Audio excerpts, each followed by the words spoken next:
राधे राधे। बोलिए कृष्ण कन्हैया लाल की। अब यहाँ पर राजा परीक्षित पूछ रहे हैं कि प्रभु मुझे समुद्र मंथन के बारे में बताइए, समुद्र मंथन कैसे हुआ। सुखदेव जी बताते हैं कि एक बार इंद्र रास्ते से कहीं जा रहे थे, सामने दुर्वासा ऋषि आ रहे हैं, दोनों का मिलना होता है। दुर्वासा ऋषि ने अपने गले में एक माला पहनी थी, वो माला उतार कर इंद्र को पहनाई। दोनों अपने अपने रास्ते निकल गए। इंद्र ने कुछ दूर जाते ही वो माला गले से उतारी और हाथी के सूंड पर फेंक दी। हाथी के सूंड से वो जमीन पर गिरती है, हाथी उसको कुचलते हुए चला जाता है। कुछ देर बाद दुर्वासा ऋषि वापस आ रहे हैं इस रास्ते से, उन्होंने अपनी माला पहचान ली। उन्होंने वहीं खड़े खड़े किया कि जिस 3 लोक 14 भुवन का तुम्हें इतना अहंकार है ना, क्योंकि 3 लोक 14 भुवन के सिंहासन पर भगवान ने इंद्र को बैठाया है। पद प्रतिष्ठा ये मिलने के बाद तो व्यक्ति एक बार के लिए तो बुद्धि भ्रष्ट हो ही जाती है। बिरले ही होते जिनकी बुद्धि भ्रष्ट नहीं होती। तो उन्होंने कहा कि जिस 3 लोक 14 भुवन का तुम्हें इतना अहंकार है, मैं श्राप देता हूं तुमसे छीन लिया जाएगा। अब ये पता चलता है शुक्राचार्य जी को। शुक्राचार्य जी कौन है? दैत्यों के गुरु। उन्होंने दैत्यों से कहा आक्रमण कर दो। दैत्यों ने आक्रमण किया, 3 लोक 14 भुवन दैत्यों के पास चला गया। अब सब भगवान के पास गए। भगवान कहे युद्ध तो नहीं कर सकते, इंद्र श्रापित है, क्या करें? बोले समुद्र मंथन का प्रस्ताव रखो, अमृत निकलेगा। अमृत दोनों को चाहिए और दैत्यों को पता है कि समुद्र मंथन ना अकेले देवता कर सकते ना अकेले दैत्य कर सकते, दोनों को मिलना ही पड़ेगा। वो भी मान जाते हैं। अब मद्राचल पर्वत को बीच में रखा गया, बासुकी नाग को रस्सा बनाया गया। अब देखिए भगवान जो दैत्य है वो सब बहुत शक्तिशाली है, शक्ति बहुत है उनमें, बुद्धि नहीं है, मूर्ख है।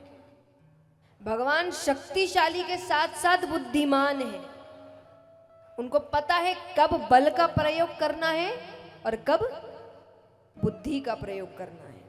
तो भगवान ने देवताओं से कहा कि तुम जिद करना, क्योंकि नाग है ना, तो एक तरफ मुख होगा एक तरफ पूंछ होगी और एक एक जगह खड़े रहना पड़ेगा। तो भगवान कहते जिद करना कि तुम्हें नाग के मुख की ओर खड़े रहना है। देवता ने कहा ठीक है। अब जैसा मैंने कहा दैत्य मूर्ख है, तो दैत्य कहे ये विष्णु बड़ा चालाक है, जरूर मुख के सामने रहने से कोई फायदा हो रहा है। तो वो कहे अभी हम राजा है, हम मुख की ओर रहेंगे। भगवान कहते बात तो सही है, राजा तो यही है, ठीक है हम पीछे चले जाते हैं। अब मंथन आरंभ किया जाता है। पहले नाग को जैसे ही मंथन शुरू करे, पहले तो वो पर्वत डूबने लगता है। तब भगवान ने कौन सा अवतार लिया? कच्छप अवतार, और अपनी पीठ पर मद्राचल पर्वत को रखते हैं। अब जैसे ही नाग को खींचा गया, सबसे पहले उसके मुख से विष निकला। इसीलिए भगवान ने लीला करी थी। वहां देवता खड़े होते तो देवता मर जाते, तो सबसे पहले विष निकला। तो सामने के कितने दैत्य वहीं मारे गए, बाकी सब पीछे हट गए। अब विष बच गया, समुद्र में वापस नहीं जा सकता। तो भगवान कहते महादेव जी के पास जाओ, उनको बोलो ग्रहण करने। वो मान गए। तब पार्वती माता सकुचाती है, हिचकिचाती है। वो कहे ये देवता बड़े चालाक है, खुद अमृत ग्रहण कर रहे हैं, आपको विष दे रहे हैं। भोले बाबा ने कहा क्या बात, जग कल्याण में कुछ हो भी गया तो कोई दिक्कत नहीं। माता ने कहा ये ऐसे नहीं मानेंगे। माता ने कहा आपके पूरे शरीर में मेरा स्थान कहाँ है, मैं कहाँ रहती हूँ? बोले आप मेरे हृदय में रहती हो। बोले वो विष तो गले से हृदय में भी उतरेगा। बोले उतरेगा, मेरी भी मृत्यु हो जाएगी।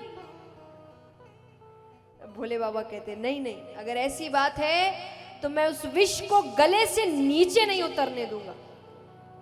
और उन्होंने विष ग्रहण किया, पर उस विष को गले पर ही रोक लिया। तब से उनका नाम पड़ा नीलकंठ। बोलिए नीलकंठेश्वर महादेव की जय हो। मैं हमेशा कहती हूँ जो लोग भोले बाबा का नाम लेकर नशा करते हैं कि उन्होंने भी तो किया, तो थोड़ा ये भी करके दिखाइए, थोड़ा विष भी लेकर दिखाइए। अगर आपने विष पचा लिया तब जो मन में आए करो, और अगर नहीं पचाया तो फिर कोई और चीज भी भगवान की बराबरी करके मत करना, भगवान की बराबरी मत करिए। और फिर करो तो हर चीज में करो, फिर जैसा मैंने कहा कि वहां करे तो विष में भी करना।